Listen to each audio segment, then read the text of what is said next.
Vamos a mirar una cita bíblica. Bueno, sería que usted pudiera hacerlo también, aun cuando estaremos proyectando en las pantallas el texto para que usted lo pueda leer. Hoy el tema es: ¿quién es Jesucristo? ¿Quién es Jesucristo? Y muy probablemente, hermano y hermana, usted tenga una respuesta rápida en sus labios acerca de quién es Jesús, el Hijo de Dios. Respondiendo Simón Pedro dijo: tú eres el Cristo, el Hijo del Dios viviente. Entonces le respondió Jesús: bienaventurado eres, Simón, hijo de Jonás, porque no te lo reveló carne ni sangre, sino mi Padre que está en los cielos. Amén. Incline su rostro por un momento y vamos a decir: Padre, así como aquel día revelaste a Simón acerca de Jesús, acerca del Mesías, también en esta mañana, Dios, seamos objeto de la revelación tuya, Padre, para cada uno, Señor, de quienes estamos en este lugar, por la maravillosa inclinación generada por tu Espíritu Santo, para que busquemos tu rostro, para que bendigamos tu nombre y te exaltemos en medio de la congregación, Dios. Gracias por cada hombre, por cada mujer, por cada niño, por el joven, por el anceparte de lo que en doctrina diríamos es la cristología. Pero sería pretender en un sermón tratar de hablar acerca de Cristo y que ustedes queden bastante ilustrados acerca del tema. La cristología está en toda la Biblia, de manera que tendríamos que estudiar toda la Biblia. Y creo que ustedes no tendrán la paciencia hoy para que estudiemos toda la Biblia. Solo vamos a estudiar un pedacito de la Biblia y vamos a poder entender algo que nos va a ayudar en estos tiempos acerca de quién es Jesucristo. Bien. Como introducción debo decir que Jesucristo es el personaje central de la historia humana, ningún otro como él. Ni Sócrates, ni Platón, ni Aristóteles, ni Alejandro Magno, ni ninguno de los grandes emperadores romanos tienen el nivel de importancia históricamente como es Jesucristo. Pero también ninguno como él ha generado tanto amor en millones y millones de personas. Pero no solo ha generado amor, también ha generado odios. El nombre de Jesús genera, amados hermanos, algo que incomoda en ciertos escenarios. No es sino que ustedes estén en una reunión con compañeros de trabajo, de estudio, y de pronto se les ocurra decir: mira, Jesucristo dijo. Y usted verá que los otros se molestan, se incomodan, la atmósfera se enrarece. Como que el nombre Jesucristo genera incomodidad, molestia. Pero si usted le dijera Juanes, Carlos Vives, Shakira, probablemente no se inmutan, no les ofende, no les molesta. Pero el nombre de Jesús, o el nombre de Jesucristo mejor, es un nombre incómodo para mucha gente. También debo decir que ninguno como él ha tenido más seguidores y más opositores en la historia. A ninguno como él han escuchado generaciones por siglos y siglos. A ninguno como él. Ninguno como Cristo ha cambiado tantas vidas para bien. Nadie. ¿Sabía usted que hubo un príncipe oriental llamado Siddhartha Gautama? Y él escribió cosas interesantes acerca de la ética, de la conducta y de cómo tratar a los demás.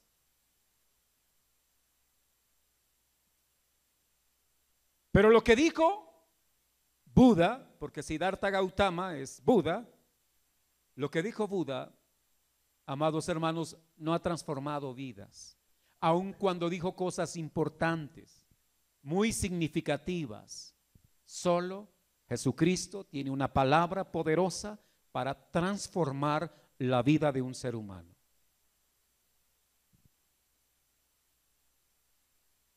Ninguno como él, sus enseñanzas han generado tanta reflexión y tanta indignación. Hay millones de libros escritos acerca de Cristo por parte de sus seguidores, pero también por parte de sus detractores. Estaba leyendo a un personaje que escribe en contra de Jesús y me sorprende porque el personaje, si Jesús no fuera importante, no le gastaría el tiempo. Si Jesús fuera una necedad de un grupo religioso, lo desestimarían. Pero podía notar en todo el argumento de este escritor el esfuerzo, la dedicación, la investigación, las horas y horas de trabajo para poder entonces presentar un libro de más de 400 páginas para desvirtuar la persona de Jesucristo. ¿Por qué tanto esfuerzo?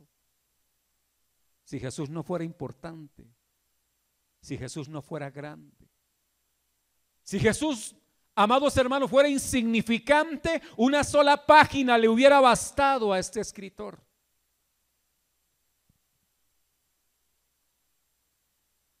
...400 páginas... y probablemente haya quedado insatisfecho, porque no estaba refiriéndose a un ser humano normal, sino que estaba hablando de Jesucristo, el Hijo de Dios. Y aun cuando era para atacarle, necesitó mucho papel y mucha tinta para hacer sentir su voz. Jesús no viajó más allá de 200 kilómetros. Creo que el territorio en el que Jesús se movió más o menos tiene unos 220, 230 kilómetros por unos 100 kilómetros de ancho. Es todo lo que es la tierra de Palestina. Ese fue el territorio donde Jesús se movió. Y aunque no recorrió más de 200 kilómetros, su mensaje ha llegado a los confines de la tierra. Él no ha tenido que ir a todas las naciones a dar conferencias, a dictar charlas, pero su palabra ha sido anunciada en todos los continentes. También debo decir que no fue un maestro longevo, no fue un maestro de 80, 90 años lleno de sabiduría. En los orientales, la vejez es sinónimo de sabiduría. Y Jesús no necesitó los 80, los 90 años para ser reconocido sabio. Solo 33 años bastaron para llenar de sabiduría al mundo. También no fue rico, pero su herencia es de inigualable valor para una multitud incontable de hijos. Usted es un heredero de las riquezas de Dios. No fue un estratega militar, pero ha ganado más batallas que todos los ejércitos juntos.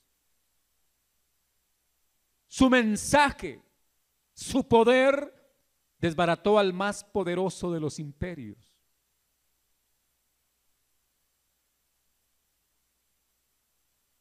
Al glorioso imperio romano.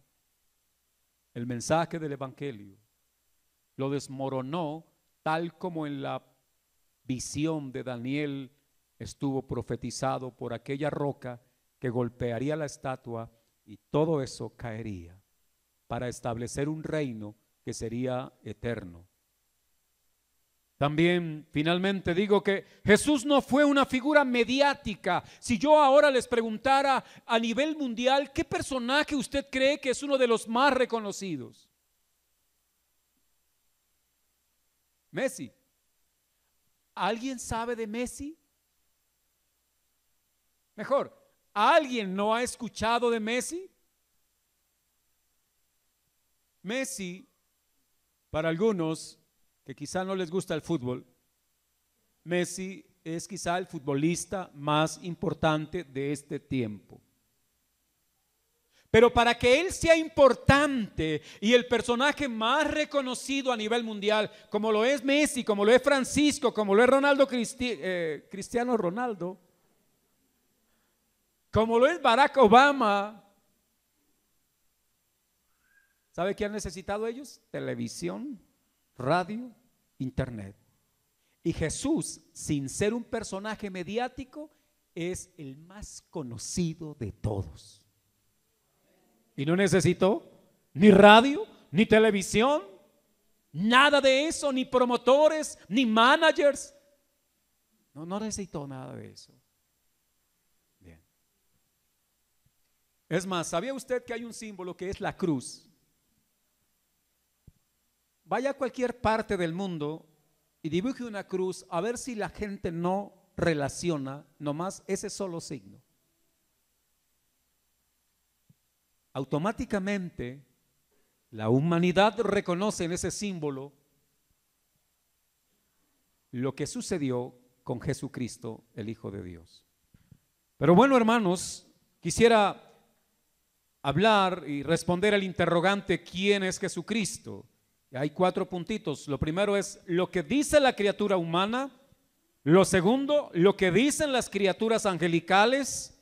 El tercero, lo que dice el Padre Eterno. Y el cuarto, lo que debe decir la iglesia. El primero, lo que dicen las criaturas terrenales acerca de Jesús. El segundo, lo que dicen las criaturas angelicales. Y el tercero, lo que dice el Padre Eterno acerca de Jesús. Y luego, lo que nosotros debemos decir. Así que si estamos atentos, vamos a poder salir edificados en esta mañana, y ruego a Dios que así sea. Hemos leído capítulo 16 del Evangelio de Mateo, el versículo 13, y quisiera retomar algo de ahí. Dice: viniendo Jesús a la región de Cesarea de Filipo, preguntó a sus discípulos diciendo: ¿quién dicen los hombres que es el Hijo del Hombre? ¿Estaba interesado Jesús de pronto acerca de su popularidad? ¿Era esa una encuesta para saber cómo lo percibía la gente? Nada de eso, en absoluto. Jesús quería en este momento llevar a sus discípulos, porque la pregunta es solo para los discípulos. ¿Qué dicen los hombres? ¿Qué dice la gente que no me sigue? Era lo que quería decir Jesús. ¿Qué dicen acerca de mí? Y en esa época, observe cómo respondieron los discípulos que habían escuchado a algunos opinar acerca de Cristo. Ellos dijeron: maestro, algunos dicen que tú eres Juan el Bautista. Para su información, Juan el Bautista ya había sido decapitado para este momento. De tal manera que los que decían que Jesús era Juan el Bautista estaban tan perdidos, estaban tan confundidos, que uno que había muerto quizá en un tiempo tan corto, en menos de un año, ahora había resucitado, porque lo que están proponiendo es eso, que ha resucitado Juan el Bautista. Pero no era Juan, era lo que la gente suponía. Además, otro de los discípulos dijo: maestro, también he escuchado que algunos dicen que tú eres Elías. Y claro, en una nación religiosa con una historia tan rica en sus experiencias con Dios, Elías era un personaje que estaba en la mente de todo el pueblo por la historia que ellos repasaban frecuentemente. Elías se había vivido 800 años antes de Cristo. De tal manera que también están diciendo, bueno, debe ser que Elías, el que murió hace 800 años, resucitó y apareció ahora entre nosotros. Pero observe bien, siempre estaban diciendo que era un hombre normal. Un Juan el Bautista, un Elías, y otro dijo, otros dicen por ahí que tú eres Jeremías. Jeremías vivió 600 años antes de Cristo, fue un profeta. Y algunos otros decían, debe ser algún profeta de la antigüedad que ha vuelto a estar con nosotros. Creían en la resurrección, qué bien, pero no es suficiente, porque no tenían claridad acerca de quién era Jesucristo. Los hombres que no siguen a Cristo, los que no siguen al Señor, no tienen claridad acerca de quién es Él. Y ya ahora vamos a mirar más adelante por qué no pueden tener un conocimiento verdadero acerca de Jesucristo. Eso dijeron en la época de Jesús. Pero mira, si usted sale ahora y empieza a preguntar en universidades, en otros escenarios similares, ¿quién es Jesucristo?, va a encontrar respuestas que le van a sorprender. Respuestas que se distancian de la Biblia. ¿Qué creen ustedes que le van a responder? Algunos dirán, fue un hombre normal. ¿Y si vieron la película El Código de Da Vinci? ¿Y si leyeron el libro? ¿Sabe qué van a decir?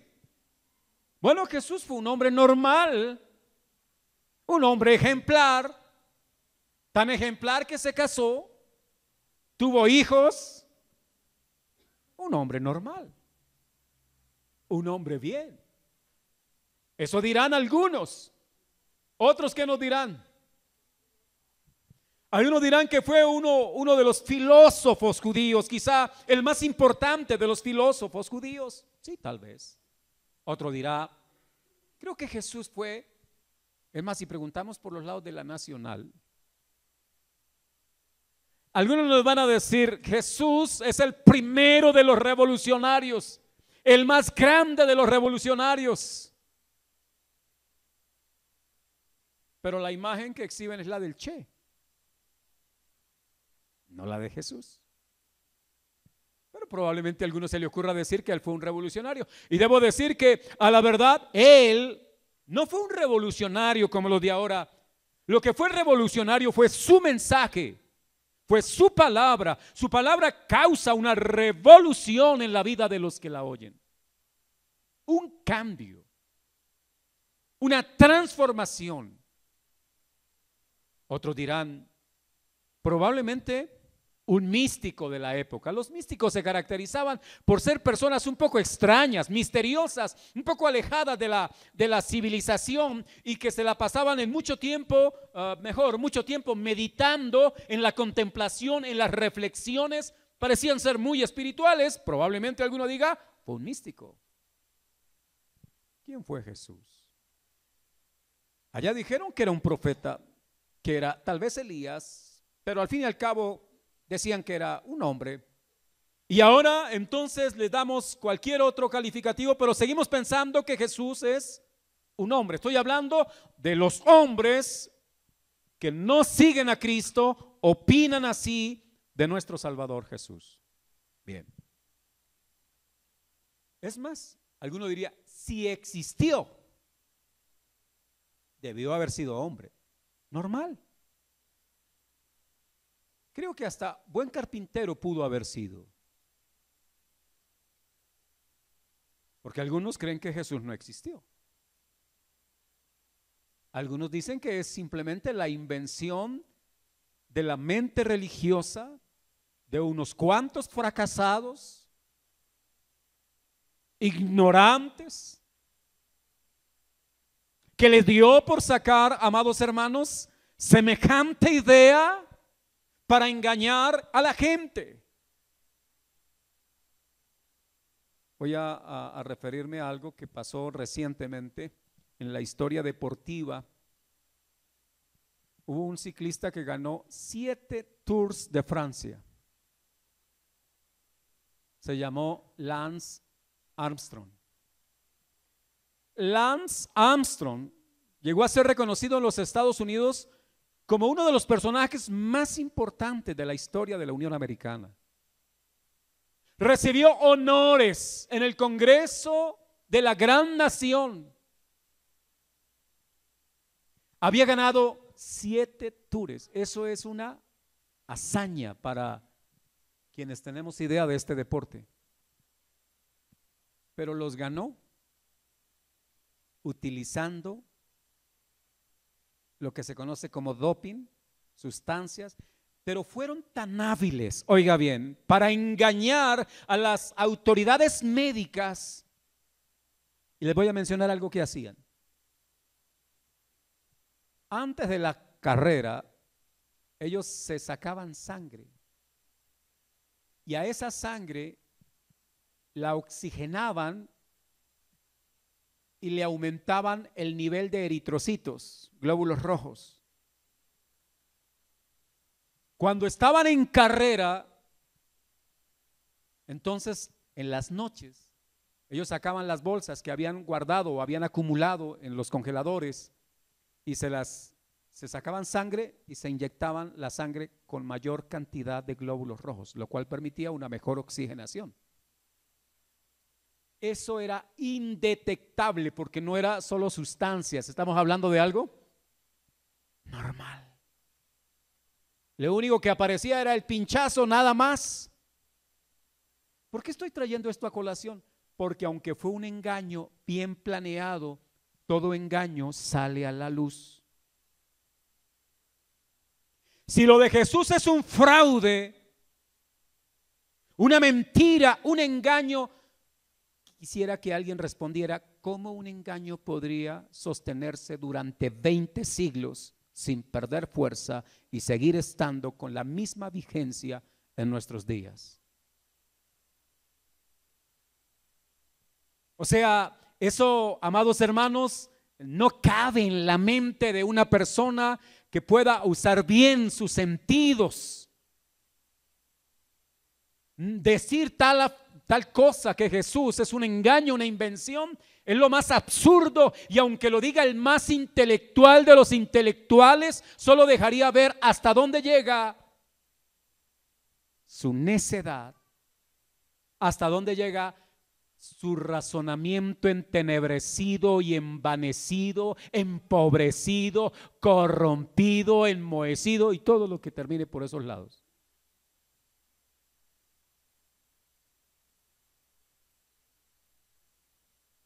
No se puede sostener un engaño por siglos.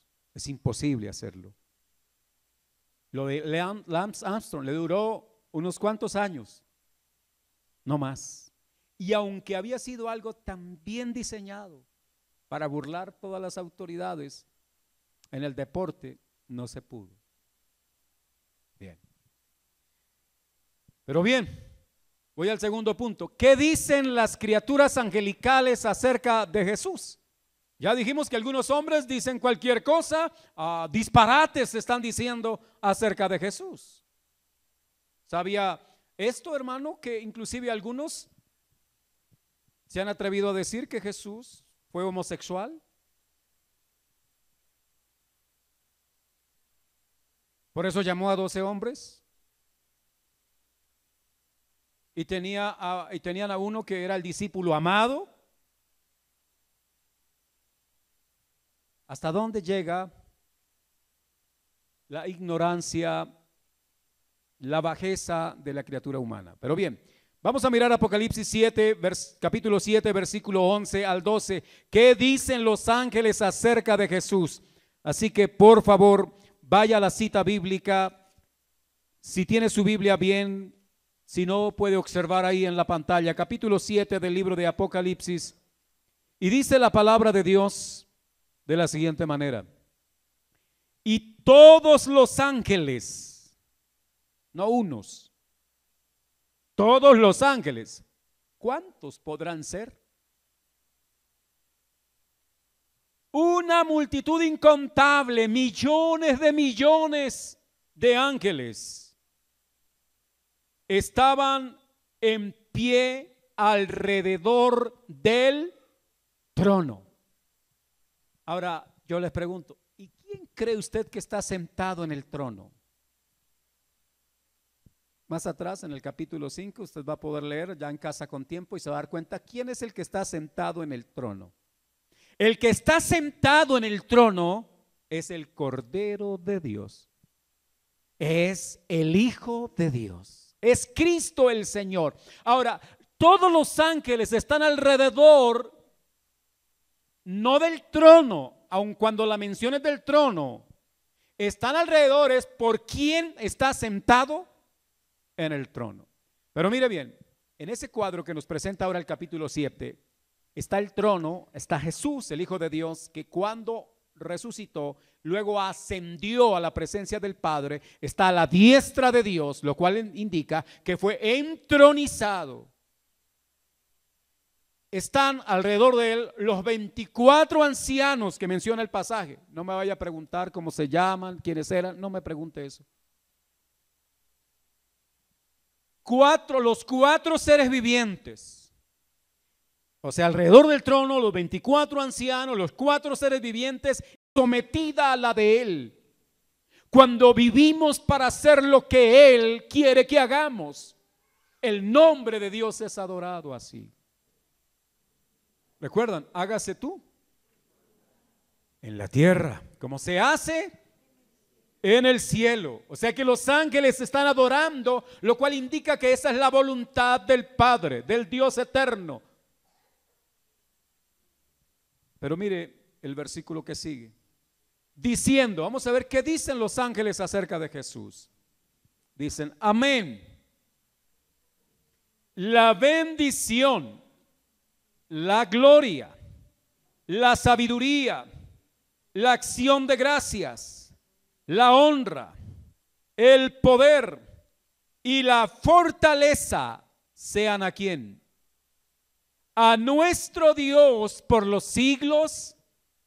¿Qué dicen los ángeles acerca de Jesús? ¿Quién es Jesús para la creación angelical?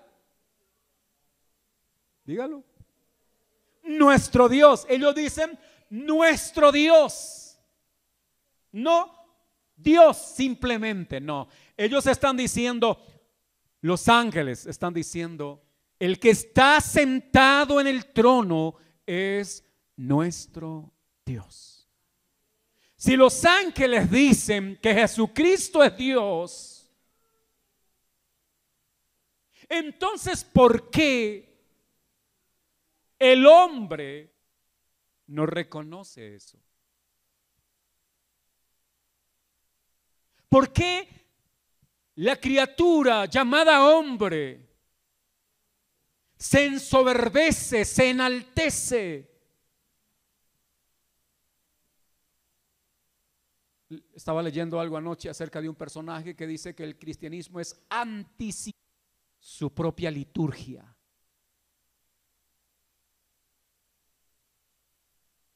O sea que lo que el hombre a través de su razón diga que no es, no es. Es tanta la razón del hombre de hoy que a un niño le quieren enseñar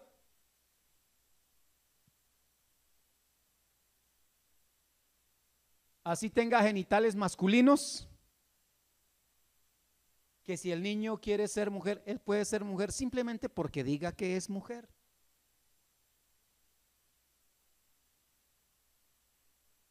Perdónenme la expresión, discúlpenme ustedes por lo que voy a mencionar, pero enseñarle a unos niños diciéndole que hay niños con vagina y niños con pipí,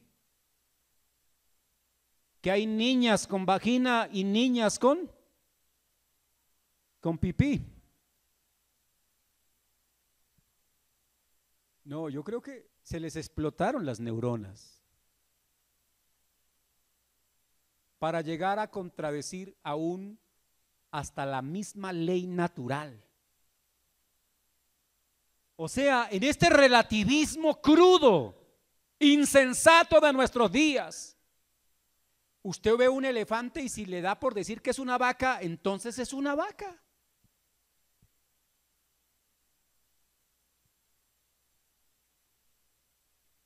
no es lo que usted diga, no es lo que yo diga, no es lo que el hombre diga, es lo que Dios dijo que fuese. Eso es y eso será. Los ángeles están diciendo que Él es nuestro Dios. Pero vamos a pasar ahora, ¿qué dice el Padre Eterno? Ya nos dimos cuenta, los hombres no ven a Jesús como Dios en el comentario que ya hicimos acerca de los aportes de los discípulos y de lo que la gente hoy puede decir acerca de Jesús. Pero los ángeles han dicho, Él es nuestro Dios. Ahora vamos a ver qué dice el Padre acerca de Jesús. Vamos a ir al capítulo 17 de Mateo, versículo 5. Mateo 17, 5.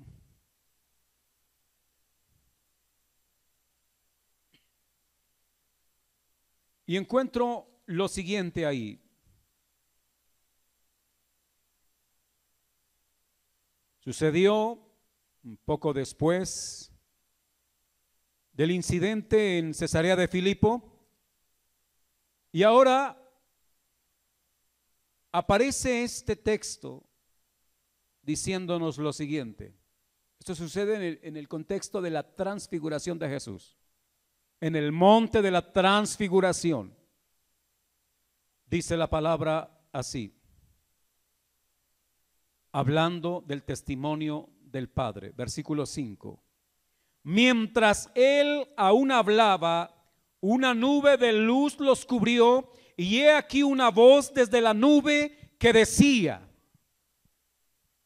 este es mi Hijo amado, en quien tengo complacencia. Este es mi Hijo amado, en quien tengo complacencia, a él oíd. Eso dijo el Padre Eterno. El Padre Eterno dijo que Jesucristo era su Hijo amado. Su Hijo amado. No dijo, ahora, esto también es humillante para nosotros. Porque cuando el Padre Eterno dijo, este es mi Hijo amado en quien tengo complacencia, significa que nadie más Dios se complace.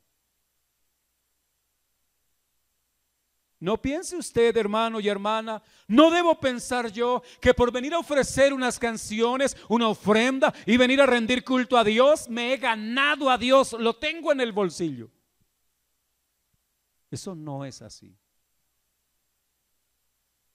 Aún la más grande obra nuestra y la más noble de ella y la más pura de ella no me hace a mí un hijo de su complacencia. Porque aún la mejor obra mía todavía está salpicada. Imagínese usted a su hijita de unos pocos años que estaba jugando con el conejo. Yo no voy a hablar más de perros, prometo no hablar más de perros. Me regañaron después de la predicación hace 8 días por la imprudencia y pido perdón si alguno fue muy sensible a lo que yo dije. Pero supóngase que está jugando con el conejo, después fue y cogió al cerdito, jugó con el estiércol del cerdo y después fue y cogió un poco de masa para hacerle una arepa al papá y amasó y le quedó hasta bonita la arepa. Se la asa al padre y está doradita y le echa mantequilla y se la ofrece al padre, y el padre ha visto todo lo que ella ha venido haciendo. Yo le pregunto, ¿es su hija? ¿Pero usted se la come? ¿Quiere decir que la arepita no fue nada agradable porque las manos de la niña estaban contaminadas, estaban inmundas? Es solo para ilustrar. A veces nos creemos de que esta semana me porté súper, de tal manera que el domingo cuando yo haga mi oración, los cielos se abren. El Padre eterno manda a los ángeles a que hagan silencio en el cielo, porque usted va a cantar aquí. Tal presunción es ofensiva a Dios. No pasa así, hermano. Ahora usted dirá, bueno, pero ¿quiere decir el pastor que nada de lo que yo hago agrada a Dios? Le voy a decir esto. Lo que usted hace estando Cristo en su vida, o mejor, estando usted en Cristo, no es agradable porque usted lo hace, sino porque lo bueno que usted hace, lo hace Cristo en usted. Voy a seguir con el ejemplo de la niña. Pero la mamá que tenía sus manos limpias, bien lavadas, hizo la arepa, aun cuando la niña jugó con el cerdo y lo del cerdo. La mamá hizo la arepa y ahora la mamá va con la niña llevando el plato, ¿verdad?, para el padre de la niña. Ahora el papá se come la arepa, porque la arepa realmente viene hecha por la mamá que tenía sus manos limpias. Quiero decir que cuando yo voy con Cristo, yo voy en Cristo, no es mi obra, es la obra de Cristo la que agrada al Padre eterno. Bien. De tal manera que el Padre ha dicho que Jesucristo es su Hijo amado en el que tiene complacencia. Los hombres dijeron que era un hombre que probablemente había resucitado, pero hombre al fin y al cabo. Los ángeles, ¿qué dijeron? Que era nuestro Dios. ¿Y qué dice el Padre? Que es mi Hijo amado en quien tengo complacencia. Mire, hermano y hermana, jóvenes que están aquí, ¿le podrá decir el maestro más brillante de la universidad que Jesucristo es esto y aquello? La pregunta es, ¿tiene los quilates del Padre eterno? ¿Tiene las credenciales que tienen los ángeles? No, es simple, criatura humana opinando del más grande de todos. Y que a veces desvirtuarlo a Él, lo único que causa es desvirtuarnos a nosotros mismos, porque es como el esposo que habla mal de su esposa, habla mal de sí mismo. Ahora, voy a pasar entonces al otro aspecto, lo que debe decir la iglesia, que es el cuarto punto. Mateo capítulo 16, versículo 16. Estaban los discípulos, o sea, estaba Jesús y estaban los discípulos. Ellos son la iglesia. Y va a hablar uno en nombre de ellos. ¿Quién va a hablar? Pedro. Respondiendo Simón, Pedro dijo, ¿qué dijo él? Tú eres el Cristo, el Hijo del Dios. ¿Cómo debe responder la iglesia? Como respondió Pedro, tú eres el Cristo, el Hijo del Dios viviente. Ahora imagínese este cuadro. Está el maestro y están los discípulos. ¿Cuántos estaban? Dos. Y Jesús les lanza la pregunta, ¿y ahora qué dicen ustedes que soy yo? Yo me imagino mirándose unos a otros. ¿Qué decimos? ¿Para dónde irá el maestro con esto? Y de pronto Pedro levanta su mano y los demás se quedan.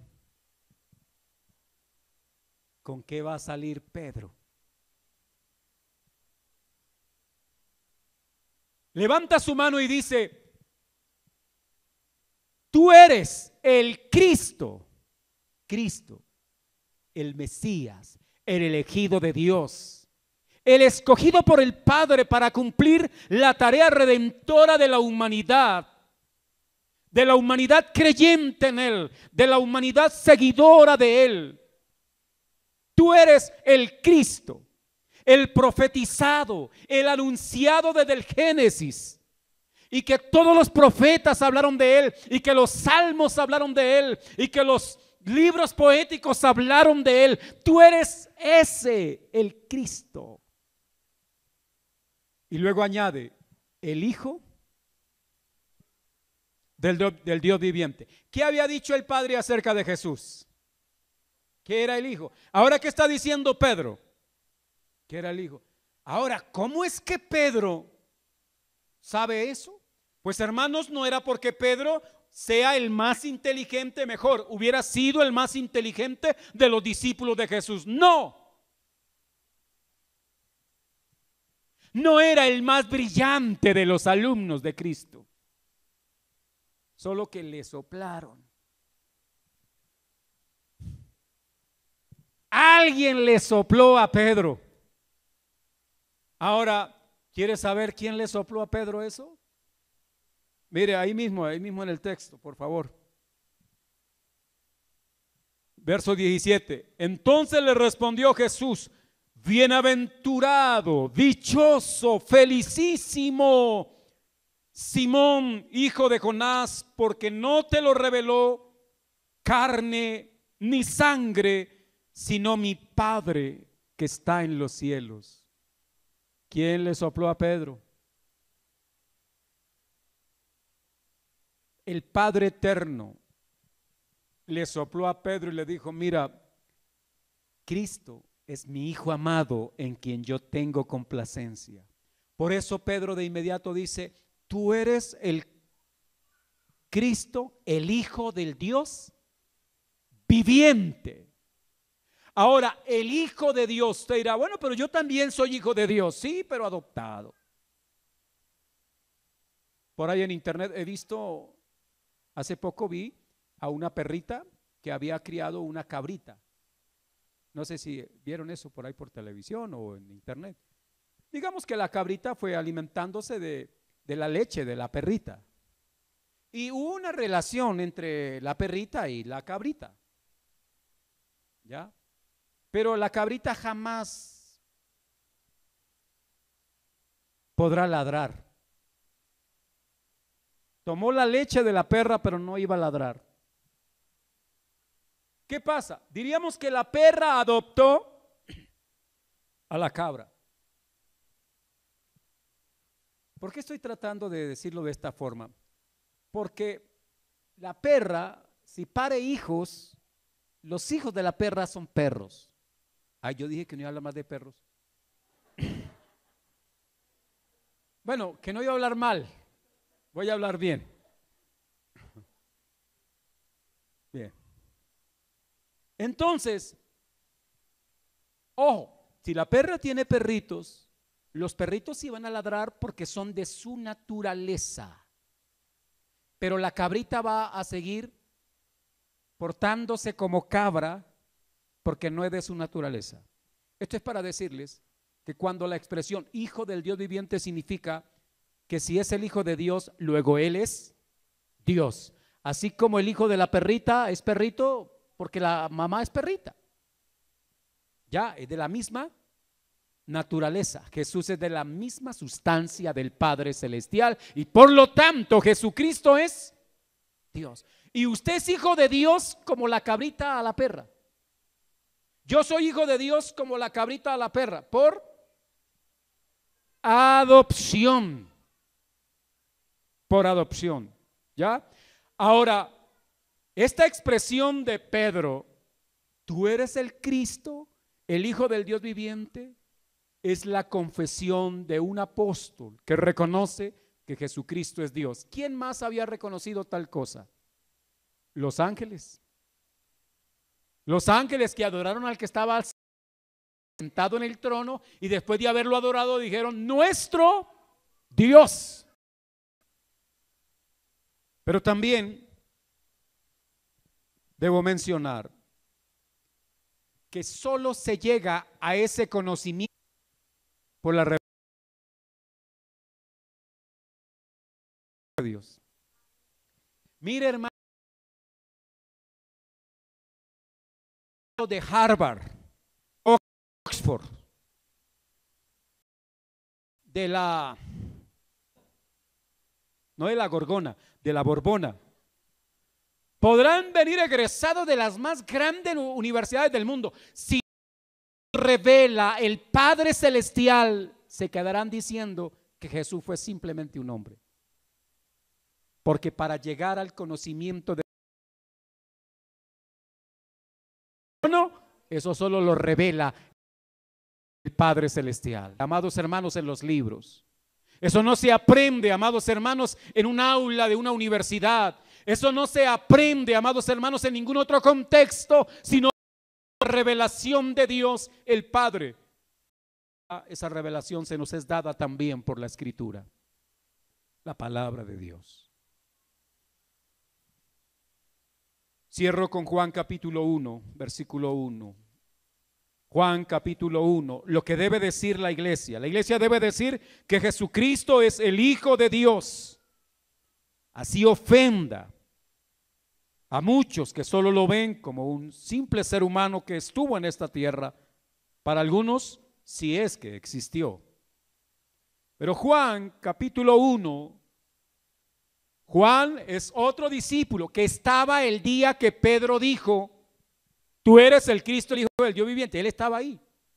Pero en ese momento, ¿quién revelación fue Pedro? Ahora nos va a hablar Juan años después, porque también le ha revelado. ¿Estamos de acuerdo ahí?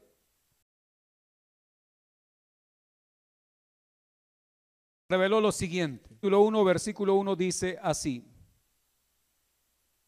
en el principio era el Verbo, y el Verbo era Dios, era con Dios, y el Verbo era Dios. Si usted sigue leyendo, la expresión verbo ahí es una expresión, es un nombre inclusive, para hablar o referirse a Jesucristo. Si usted sigue leyendo el contexto, sabrá que está hablando de Cristo. Y dice, en el principio era, no que en el principio fue creado. En el principio era el Verbo, y el Verbo era con Dios, lo cual habla de relación entre el Verbo y Dios. Pero luego afirma y dice, y el Verbo era Dios. Significa que Jesucristo es Dios. Lo dijo Pedro por revelación del Padre, lo dice Juan años después por revelación de Dios. Pero no solo eso, mis hermanos, también Juan dijo, guiado e iluminado por Dios, versículo 3, todas las cosas por Él fueron hechas, y sin Él nada de lo que ha sido hecho fue hecho. ¿Qué está diciendo Juan de Jesús? Que Él es el creador. Creador. ¿Quién es Cristo para usted? ¿Quién es Cristo para mí? Él es el creador. Él es la causa de todo lo que usted ve y de lo que no ve, razón de toda existencia. Él. Pero no solo eso. Versículo 4. En Él estaba la vida, y la vida era la luz de los hombres. Juan dijo que Jesús era la vida. Dios es vida. Luego Jesús, si es Dios, es vida. Cristo es vida. Es la vida suya, es la vida mía. Sin Él nada tendría vida. Todo lo que existe y todo lo que vive es una manifestación o una emanación de la vida de Dios. Él causa la vida. Perdónenme. Algunos creen que hubo en algún momento una especie de caldo cósmico. ¿Han oído eso? Hubo un caldo cósmico y por alguna razón extraña hubo una agitación de ese caldo cósmico y entonces de manera espontánea apareció la vida. La vida. Mire, hermanos, no hay tal caldo.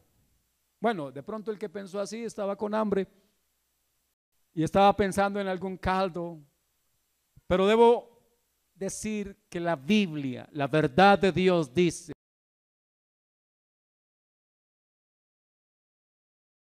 Él es la razón de la vida. Nos habla del misterio de la encarnación cuando dice, y aquel verbo, o sea Cristo, fue hecho carne y habitó entre nosotros y vimos su gloria, gloria como del unigénito del Padre, lleno de gracia y de verdad. Eso lo dijo Juan por revelación del Padre. que Él es el Dios que se hizo, que vino y tomó forma humana. Eso no hay mente brillante que pueda explicar tal cosa, hermano. Es un misterio. Algunos han dicho, mira, los pueblos paganos también se fabricaron, que los dioses vinieron y embarazaron a las mujeres y salieron los semidioses. Eso hace parte de la mitología griega, romana y de otros pueblos. Entonces dicen, los cristianos tomaron parte de la mitología y la adoptaron.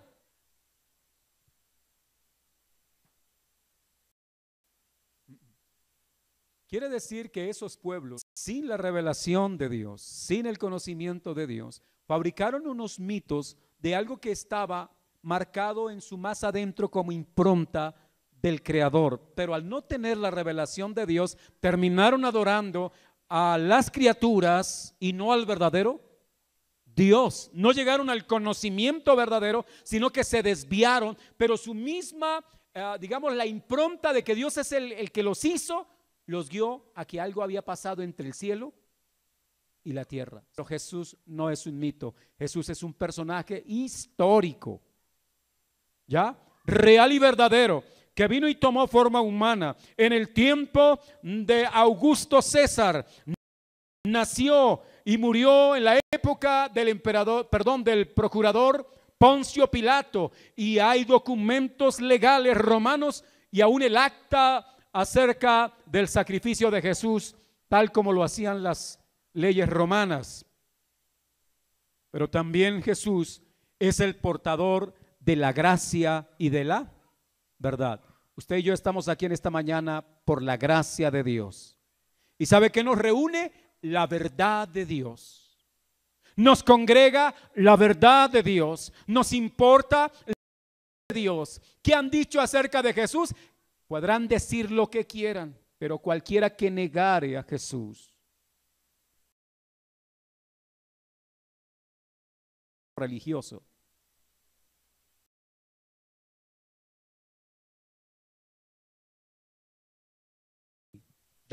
dieron testimonio acerca de Jesús, el Padre y los ángeles. Y Jesús dijo, si ustedes lo hacen allá con los hombres, yo voy a confesarlos a ustedes, confesaré sus nombres delante de mi Padre y de los ángeles. ¿Quiere colocarse en pie?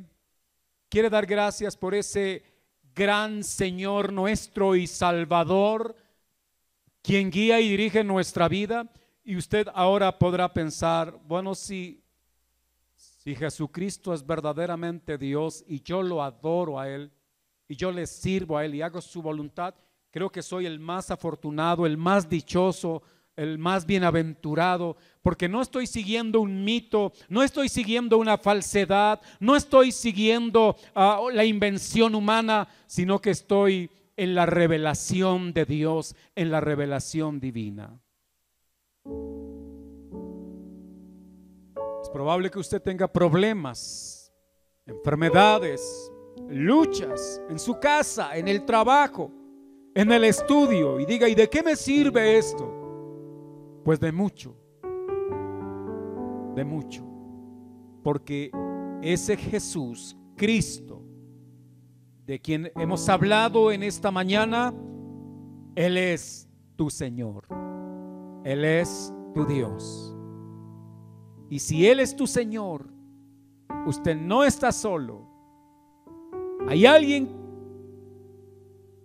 que estará ahí para guardarte y protegerte, para ayudarte aún en el momento de la crisis. No es alguien limitado, no es alguien incompetente e incapaz.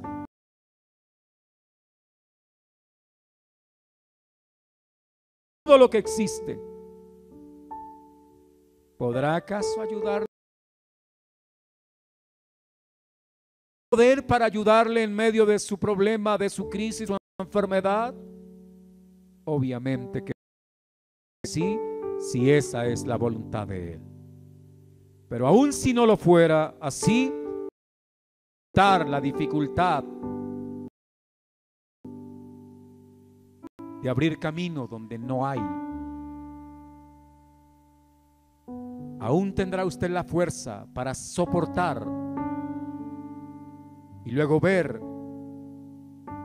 la gloria de Dios, la grandeza del Señor obrando en su favor finalmente cuando el tiempo difícil haya cesado.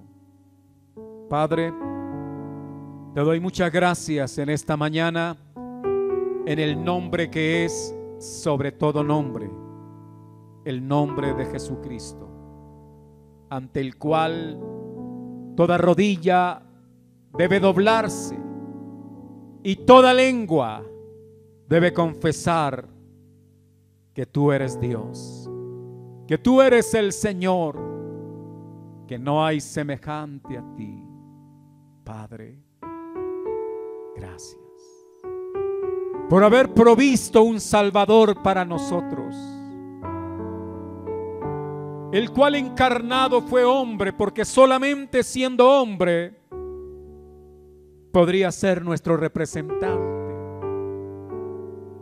Pero aún siendo hombre debía ser perfecto, y mi Señor lo fue. Pero aún siendo hombre perfecto no era suficiente. Era necesario que también fuera Dios para reconciliar la humanidad con la deidad. Solo en el cuerpo, solo en la persona, solo en la vida de Jesús se reconcilia lo humano y lo divino. Gracias. Eso solamente lo puedes hacer tú, mi Señor. Amado Señor Jesucristo,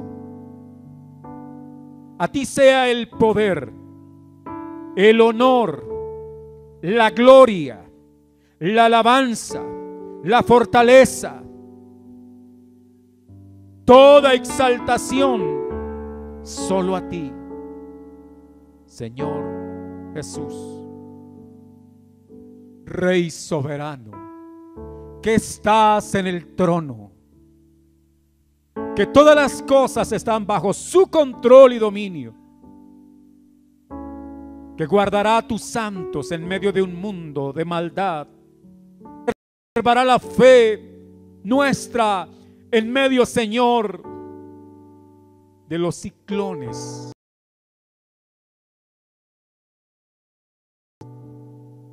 que quieren arrasar el conocimiento de tu verdad. Gracias por cada hermano, por cada hermana presente, por cada persona que ha venido en esta hora para tributarte a ti la gloria y la honra, no porque seamos, Señor, aceptos por sí solos, sino porque en Cristo, mi Señor, fui aceptado ahora. Fuimos aceptos en el amado. En Él somos aceptos. Somos desagradables y ofensivos. Padre, gracias te doy. Bendito para siempre, amado Señor.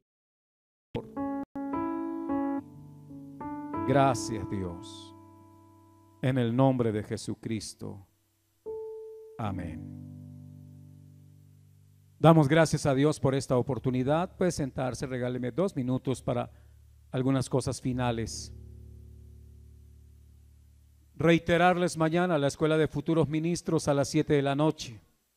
Venga el viernes, estamos estudiando la Biblia. Venga el viernes.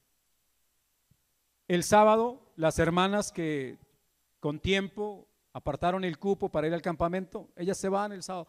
Pero no se preocupen, aquí estamos los demás. Y aquí estaremos, si Dios nos da la vida, el día domingo para rendir culto al Señor el día domingo. ¿A qué horas?